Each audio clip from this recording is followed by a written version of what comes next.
Hello and welcome back. I'm Dan Perry. This is my Masters of Science dissertation, The Hiding Curriculum Towards the Development of LGBTQ+ Curriculum in Higher Education.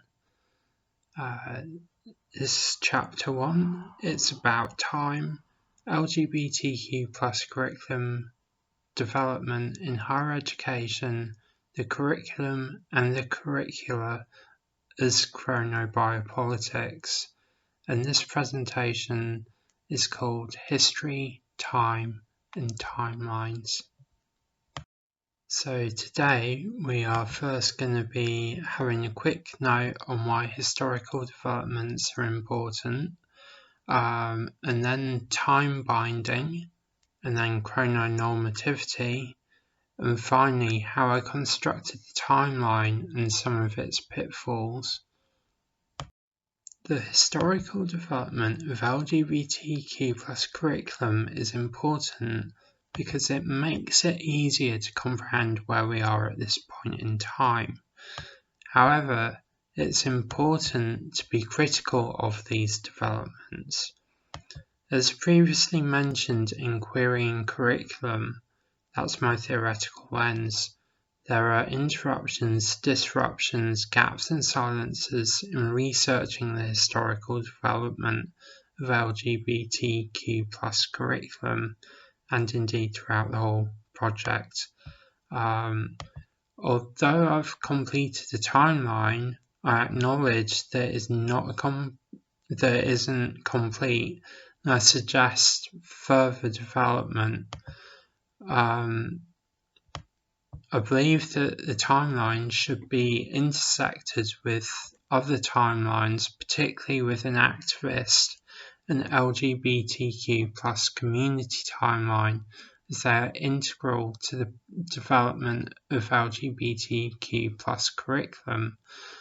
You may remember from my methodology that timeline, and then the one with lots of timelines side by side. That's why I mentioned that there, because it's relevant now. I will now explain how I view time to be constructed as a way of implicating myself in the construction of a timeline. In Time Binds, Queer Temporalities, Queer Histories, Jill Friedman, 2010, examines the notion of time and attempts to disrupt this. Friedman explains the idea of time binding, which means that naked flesh is bound into social meaningful embodiment through temporal regulation.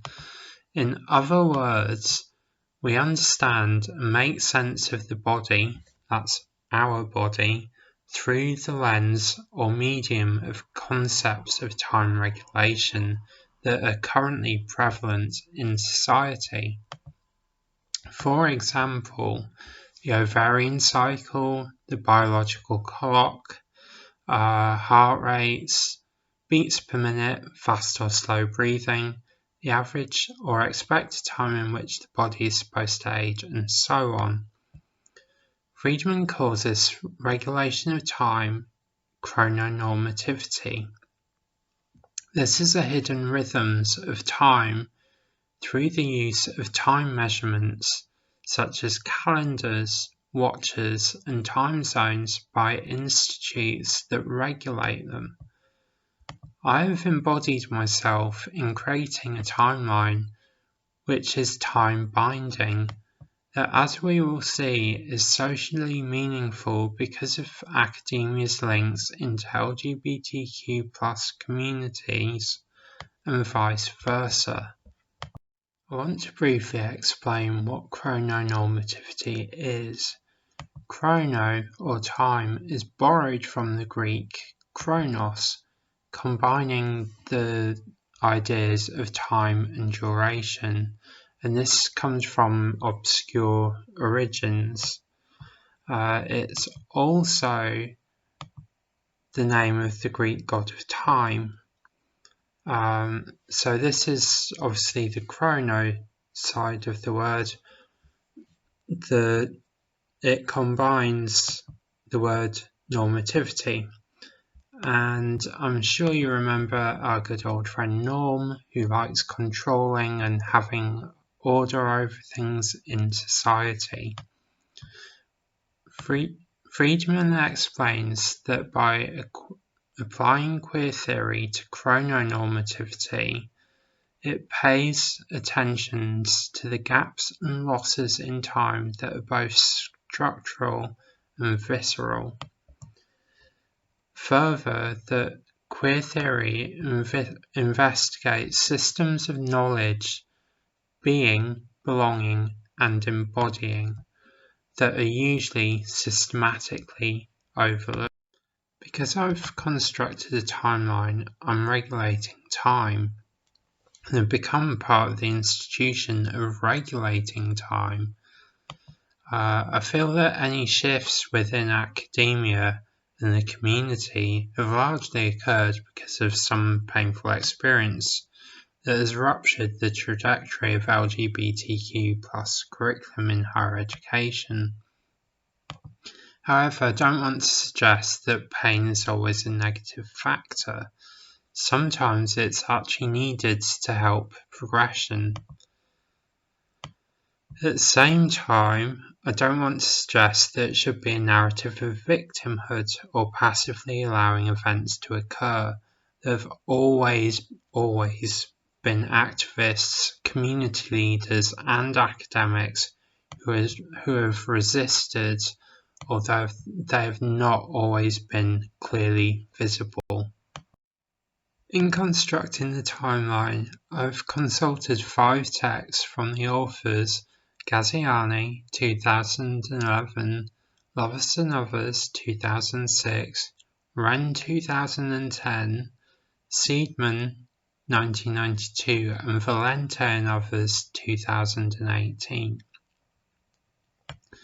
The texts I've used to create the timeline may have been subjected to chrononormativity unconsciously by the authors, and this may have affected their choices. Through examining the texts, I found that there are gaps and losses in time. By this, I mean where the authors may agree that an event occurred, but with differing outcomes, or differing events have similar or different outcomes.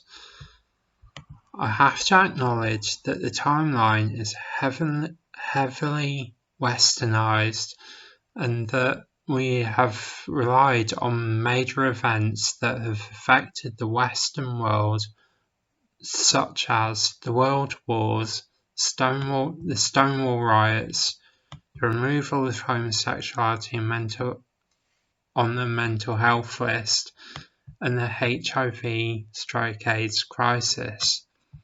I further acknowledge that there are gaps and losses within my own timeline that need exploring. However, it's not meant to be a complete timeline. One such gap is the links between community activism, social movements, and academic development in the fields of LGBT studies and queer theory.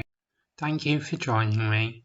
See you again soon when we start our journey in the timeline, beginning with the closet era.